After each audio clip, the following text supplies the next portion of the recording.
Let's do a small book haul. I started reading again this year, and very recently I decided to add a few more books to my growing collection. The first and the one I'm most excited to read is The Diary of a Young Girl by Anne Frank.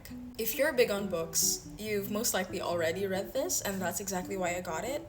That and the fact that this was actually the last copy in the bookstore, which I took as a sign to finally buy it. I hope that reading this could encourage me to read more historical fiction or history in general, because don't get me wrong, I love my fiction, but I also think it's great to be able to explore other people's narratives and lived experiences. Gone Girl, Gillian Flynn. Even if you don't read books, I'm almost certain that you've seen or heard about the movie adaptation from 2014 starring Rosamund Pike.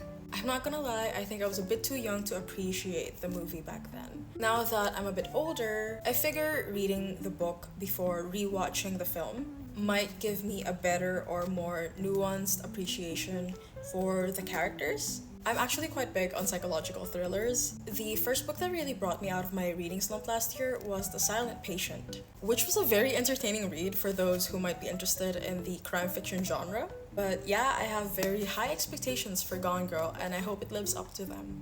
Next, we have My Antonia by Willa Cather.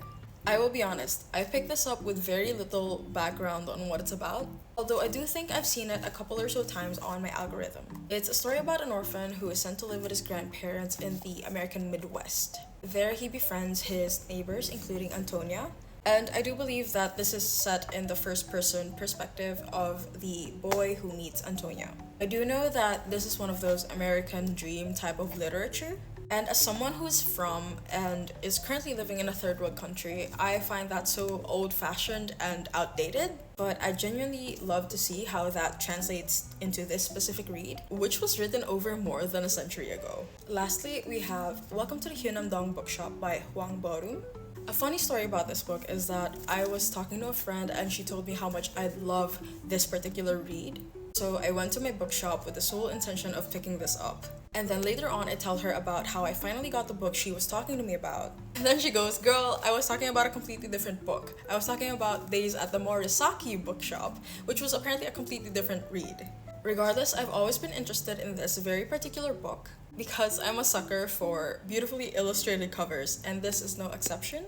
I also have very little context on what this book is about, but I have a feeling that it's a very slice of life read and that it will definitely be on the more cozy, heartwarming side. And since I'm only really starting to get back into reading, I'll think I'll enjoy this one a lot based on all the reviews that I've seen. Let me know if you want to hear my thoughts once I've finished them.